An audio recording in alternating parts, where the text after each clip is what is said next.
এবারের পর্বে ঢাকা বোর্ড 2020 সালে আসা একটি সৃজনশীল প্রশ্ন সমাধান করব। তো আমরা দেখতে পাচ্ছি উদ্দীপকে একটা সার্কিট দেয়া আছে যেখানে 4টা রেজিস্ট্যান্স আছে এবং অভ্যন্তরীণ রোধের মান দেয়া আছে এবং তড়িচালক শক্তির মান দেওয়া আছে 180 ভোল্ট। ক নাম্বার প্রশ্নে বলল ওহমের সূত্রটি লেখো। তো ওহমের সূত্রটি আমরা সবাই জানি, যখন এই অধ্যায়টা পড়ি তখন এটা জানি এবং ক্লাস 8 থেকেও আমরা পড়ে আসি যে সূত্রটি কি, নির্দিষ্ট তাপমাত্রায় কোনো পরিবাহকের মধ্য দিয়ে যেই পরিমাণ তড়িৎ প্রবাহিত হয় তা ওই পরিবাহীর দুই প্রান্তের বিভব পার্থক্যের সমানুপাতিক। খ নাম্বার প্রশ্নে বলল জেনারেটরকে মোটরের বিপরীত যন্ত্র বলা হয় কেন।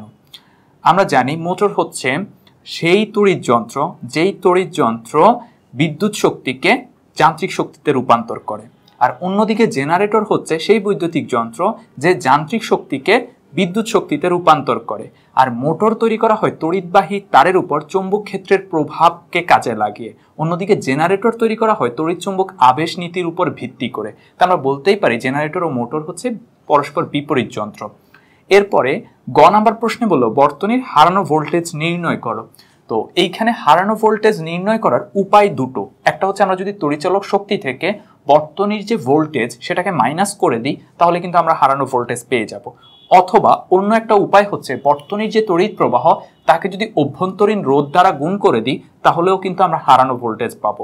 তা আমরা এখানে যেটা করব সেটা হচ্ছে তড়িৎ প্রবাহ বের করব, বের করে তাকে অভ্যন্তরীণ রোধ দ্বারা গুণ করে দিব, তাহলে আমরা হারানো ভোল্টেজ পেয়ে যাব। কারণ পরবর্তী যদি আমরা ভোল্টেজ বের করতে চাই তাহলে আমাদেরকে প্রথমে তড়িৎ প্রবাহ বের করতে হবে, তারপর ভোল্টেজ বের করতে হবে। তাহলে আমি তড়িৎ প্রবাহ বের করে যদি ক্যালকুলেশনটা শেষ করতে পারি তাহলে আরেকটা স্টেপ বাড়তি করার কোনো প্রয়োজন নাই। তাহলে আমরা প্রথমে এটার জন্য কি করতে হবে, বর্তনীর তুল্য রোধ বা ইকুইভ্যালেন্ট রেজিস্ট্যান্সটা বের করে নিতে হবে। তো এর জন্য একটা জিনিস খেয়াল করো, আমার এই রেজিস্ট্যান্সটা এরকম এসে এখানে দুটো ভাগে বিভক্ত হয়ে গেছে, তারপর এইখানে এসে তোমার হচ্ছে এইখানে একটার সাথে আরেকটা সংযুক্ত, আর এটা তার মানে কি যেহেতু এইখানে এসে দুটো কেবল তৈরি হয়েছে অর্থাৎ তড়িৎটা এখানে এসে ডিভাইড হয়ে যাবে, সুতরাং আমরা বলতে পারি এই দুটো এটার সাথে সমান্তরাল সংযোগে সংযুক্ত আছে।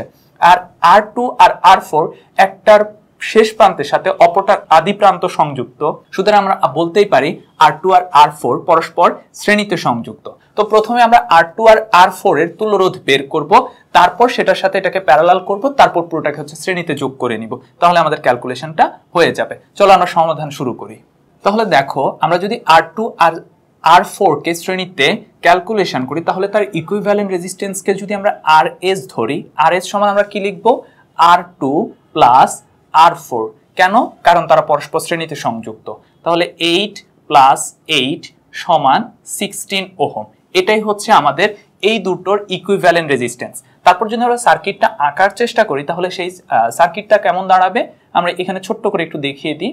তাহলে দেখো এই দুটোর পরিবর্তে আমরা যে ইকুইভ্যালেন্ট রেজিস্ট্যান্স অর্থাৎ RS পেয়েছি সেটা হচ্ছে 16। তার মানে এই দুটোর পরিবর্তে এই রোধটা সেটা হচ্ছে 16 আর এইটা হচ্ছে 8, এইটা হচ্ছে 8। এখন দেখো তাহলে এই রোধটা আর এই রোধটা পরস্পর কিসে সংযুক্ত?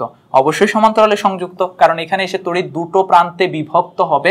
তার মানে এই যে RS এবং এই যে R3 তারা পরস্পর সমান্তরালে সংযুক্ত। তাহলে তাদের তুল্যরোধ যদি আমরা বের করি, সেটাকে যদি RP ধরি তাহলে আমরা লিখতে পারি 1/RP সমান 1/RS প্লাস 1/R3। তাহলে আমরা যদি ভ্যালুগুলো বসিয়ে দিই 1/RS মানে হচ্ছে 1/16 প্লাস 1/8। তাহলে এখান থেকে যদি আমরা লসাগু বের করি তাহলে হচ্ছে 16 আর এটা হচ্ছে 1 প্লাস 2। তার মানে RP সমান হবে 16/3 ওহম।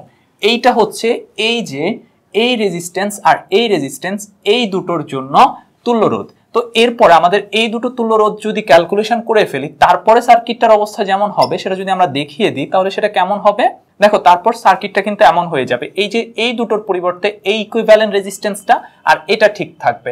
তার মানে এবার আমি বলতেই পারি যে আমরা RP পেয়েছিলাম, এই RPটা R1 রেজিস্ট্যান্সের সাথে শ্রেণীতে সংযুক্ত। তাহলে বর্তনীর যে টোটাল তুল্যরোধ সেটাকে যদি আমরা R লিখি তাহলে আমি R সমান লিখতে পারি RP প্লাস R1। তো RP এর ভ্যালু কত? 16/3 প্লাস R1 মানে হচ্ছে 8। তাহলে এইটুকু আমরা যদি ক্যালকুলেশন করি তাহলে পাবো 16 প্লাস 24/3 অর্থাৎ 40/3 ওহম। তাহলে আমরা বর্তনীর অলরেডি তুল্য রোধটা পেয়ে গেছি। এরপর আমাদের কি বের করতে হবে? এরপর আমাদেরকে বের করতে হবে বর্তনীর তড়িৎ প্রবাহ। তাহলে বর্তনীর তড়িৎ প্রবাহকে যদি আমরা আই লিখি, তাহলে আই ইকুয়াল আমরা জানি E by R plus a small আর।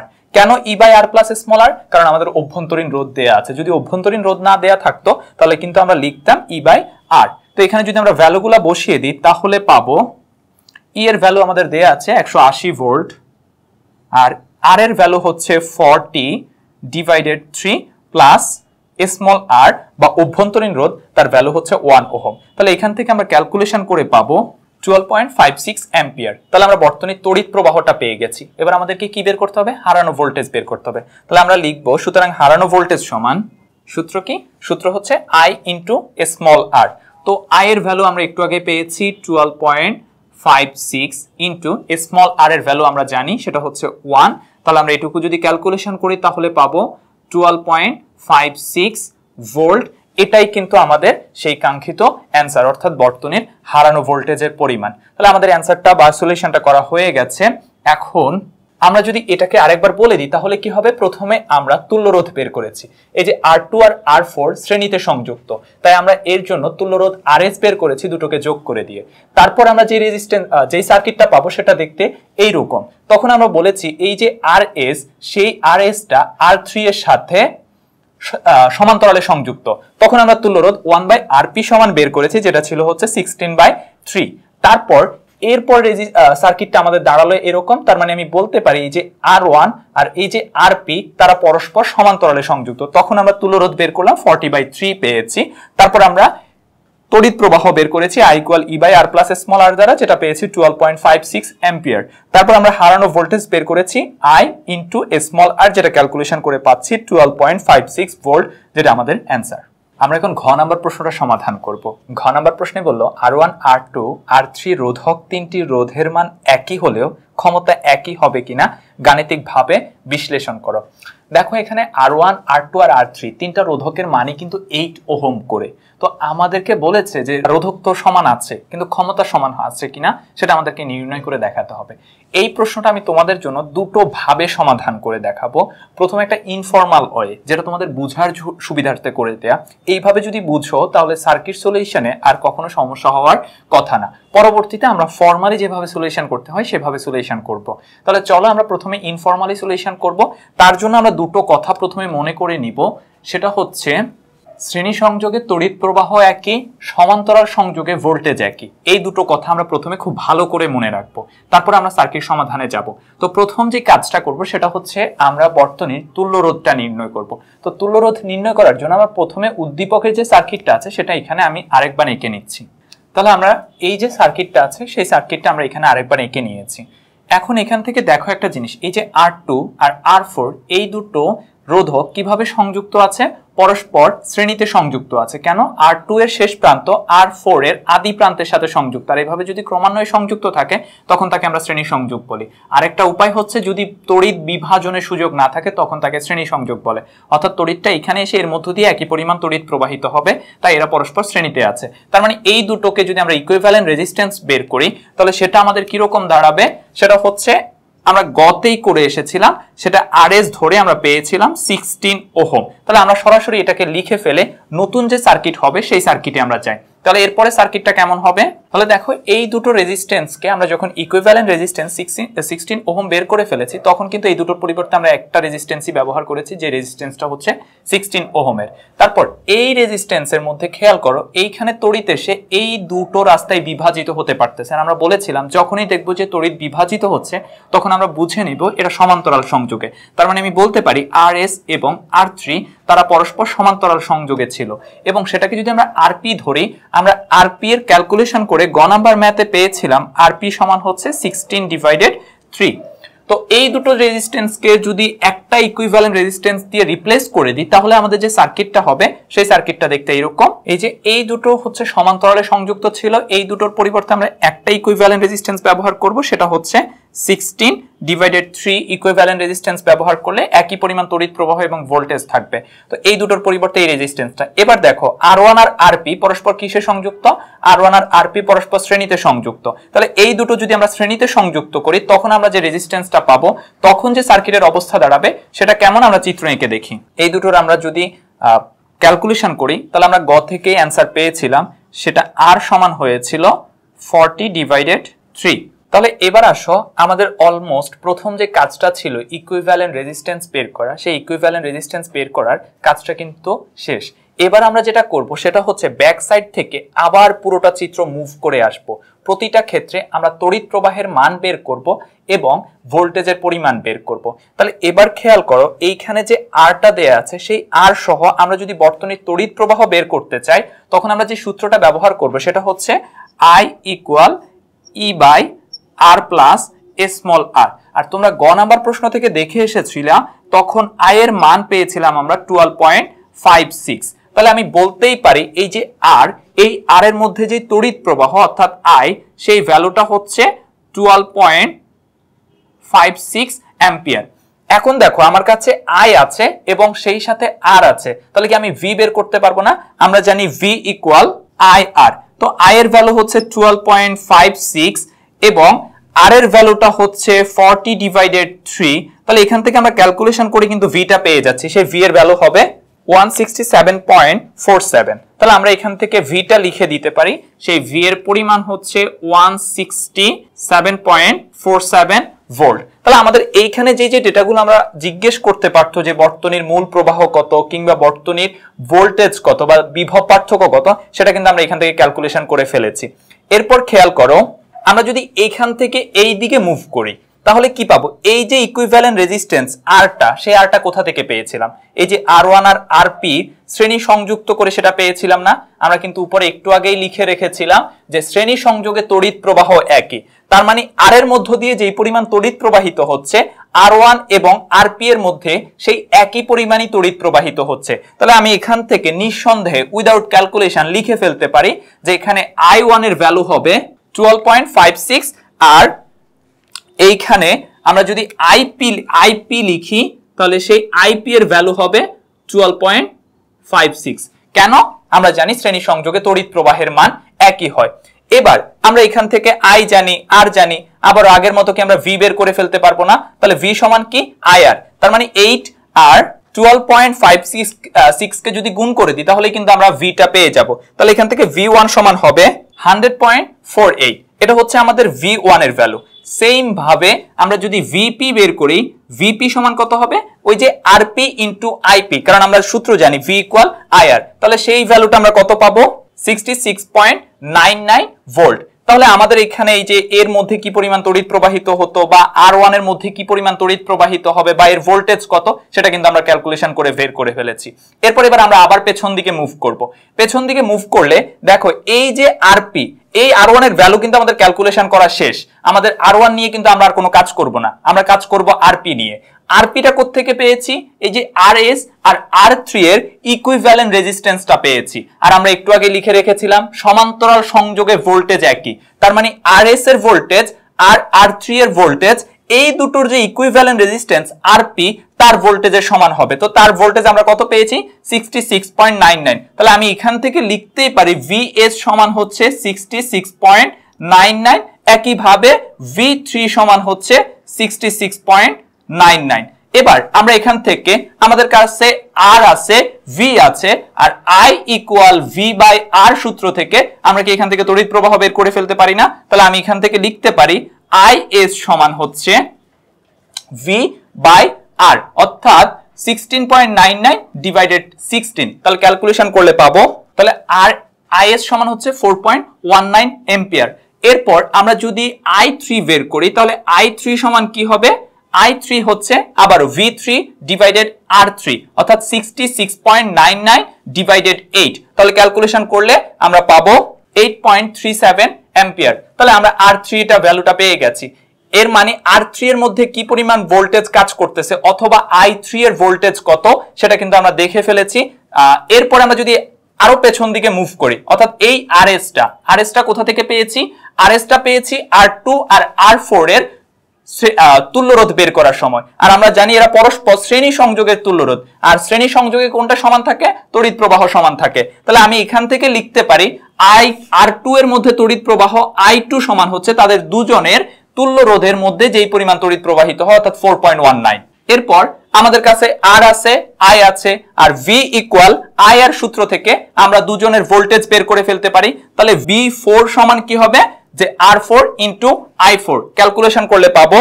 তাহলে V4 এর ভ্যালু আমরা পেয়েছি 33.52 ভোল্ট। এরপর আমরা V2 বের করব। তাহলে V2 সমান কি হবে? আবারও সেম সূত্র, V ইকুয়াল IR। তো I হচ্ছে 4.19 আর R হচ্ছে 8। তাহলে এই দুটো ক্যালকুলেশন করলেও কিন্তু আমরা পাবো 33.52 ভোল্ট। অর্থাৎ V এর ভ্যালুটাও আমরা পেয়ে গেলাম, I এর ভ্যালুটাও পেয়ে গেলাম, R এর ভ্যালুটা আমাদের জানাই ছিল। তো প্রত্যেকটা রেজিস্ট্যান্সের ক্ষেত্রে আমরা কিন্তু তড়িৎ প্রবাহ, ভোল্টেজ এবং রোধের মান জানি। তাহলে এখন আমাদের যেটা বলুক, যেই রেজিস্ট্যান্সের ক্ষমতা বের করতে বলুক, আমরা সহজেই ক্ষমতাটা বের করে ফেলতে পারি। ক্ষমতা বের করার জন্য আমরা যে সূত্রটা ব্যবহার করব সেটাই হচ্ছে P = VI। আমি এই সিস্টেমটা দেখাচ্ছি তোমাদের বুঝার সুবিধার্থে, অর্থাৎ সার্কিট যতই কঠিন আসুক তুমি যাতে খুব সহজে সমাধান করতে পারো। এরপর আমরা ফর্মালি দেখিয়ে দিব যে তুমি খাতায় কি করে অ্যান্সার করতে পারো। তাহলে P = VI, আমরা যদি সূত্রটা ব্যবহার করি, প্রথমে আমাদের কার জন্য লাগবে? R1 যে রেজিস্ট্যান্স তার মধ্যে ক্ষমতা লাগবে। তো R1 এর ক্ষেত্রে আমরা এই যে এখানে পেয়েছিলাম তার তড়িৎ প্রবাহ হচ্ছে 12.56 আর V হচ্ছে 100.48। তাহলে আমরা এখান থেকে এই সূত্র অনুসারে অর্থাৎ P = VI সেটাকে যদি P1 লিখি, তাহলে P1 সমান হবে V1 * I1। তাহলে আমরা এখান থেকে ক্যালকুলেশন করলে V1 এর আমরা ভ্যালু জানি 100.48 আর I1 এর ভ্যালু জানি 12.56। তাহলে এখান থেকে আমরা ক্যালকুলেশন করলে পাবো 1262.03 ওয়াট। এটা হচ্ছে আমাদের P1 এর ক্ষমতা। তারপর R1 এর ক্ষমতা 1262.03। এরপর আমরা কার বের করতে বলেছে? আমাদেরকে R2 এর বের করতে বলেছে। তো R2 টা কোথায়? এই যে R2। তো R2 এর ক্ষেত্রে আমরা যদি আবারও P = VI সূত্র ব্যবহার করি এবং সেটাকে যদি আমরা P2 লিখি, তাহলে P2 সমান কি হবে? V2 * I2। তার মানে হচ্ছে 33.52 4.19। তাহলে এটা যদি আমরা ক্যালকুলেশন করি তাহলে পাবো 140.45 ওয়াট। তাহলে আমরা R2 এর ক্ষমতাটাও পেয়ে গেছি। আর কি প্রয়োজন? R3 এর ক্ষমতা প্রয়োজন। তাহলে R3 হচ্ছে আমাদের এই রেজিস্ট্যান্সটা, তো সেটা আমি এইখান দিয়ে করে দিচ্ছি। সেটাকে যদি আমরা P3 ধরি, P3 এর ভ্যালু কত হবে?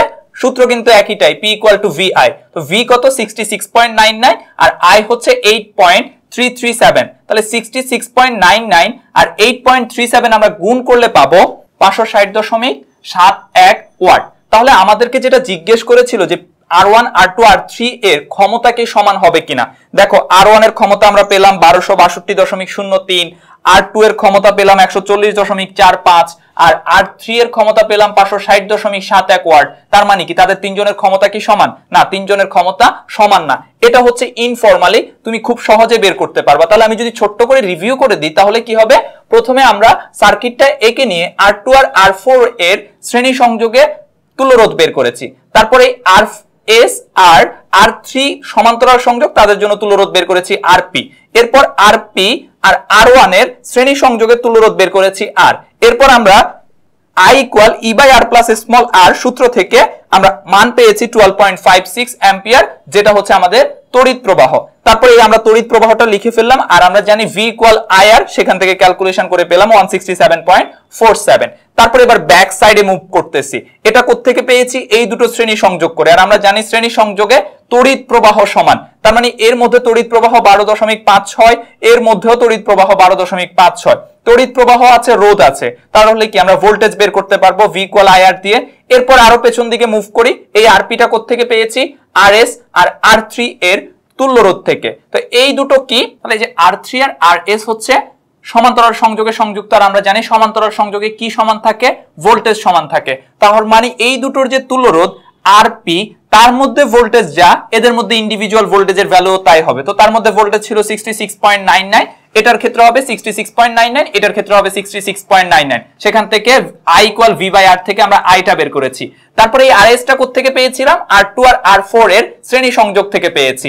তো এই দুটোকে শ্রেণী সংযোগকে ক্যালকুলেশন করে আমরা যেহেতু এটা পেয়েছি আর আমরা জানি শ্রেণী সংযোগে তড়িৎ প্রবাহ সমান, সুতরাং আরএস এর মধ্যে যে পরিমাণ তড়িৎ প্রবাহিত হবে R2 এবং R4 এর মধ্যে ইন্ডিভিজুয়াল তড়িৎ প্রবাহের মানও কিন্তু তাই হবে, যেটা হচ্ছে 4.19 করে দুটোর মধ্যেই।